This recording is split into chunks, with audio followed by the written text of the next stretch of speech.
Boy baby, நான் வரதுக்கு late ஆகும், வேலையில மாட்டிக்கிட்டேன், love you, take care, bye Uma. 5 seconds. ஒரு 5 seconds உங்ககிட்ட இல்லல?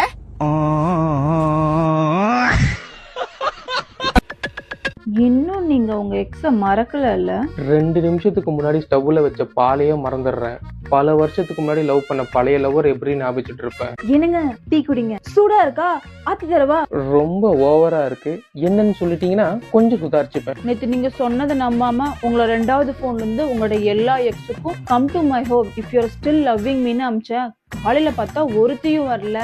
அப்பதாங்க தெரிஞ்சிச்சு நீங்க ஒரு ஏகபத்தினி வருதுன்னு. அடியாதி எக்ஸுக்கு நான் கிஃப்ட் பண்ண போன்றேன். என்ன பிரேக்கப் பண்ணும்போது என் மூஞ்சில் தூக்கி அடிச்சுட்டு போனா. அதுல இருந்து எவனுக்கு மெசேஜ் அனுப்பிச்சு தொலைச்ச? ஐயோ எவனுக்கோ இல்லங்க, எவனுக்கோ அமிச்சிட்டேன். அட மென்டல், எதுக்கு நீ இதெல்லாம் பண்ணிட்டு இருக்க?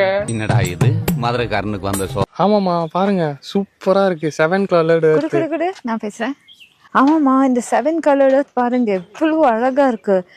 என் பொண்டாட்டி எவ்வளவு பாசமா எங்க அம்மா கிட்ட அவளே போய் எல்லா இடத்தையும் சுத்தி காமிக்கிறா. லக்கி கைடா நீ. எவ்வளவு பாசம் டி உனக்கு எங்க அம்மா மேல.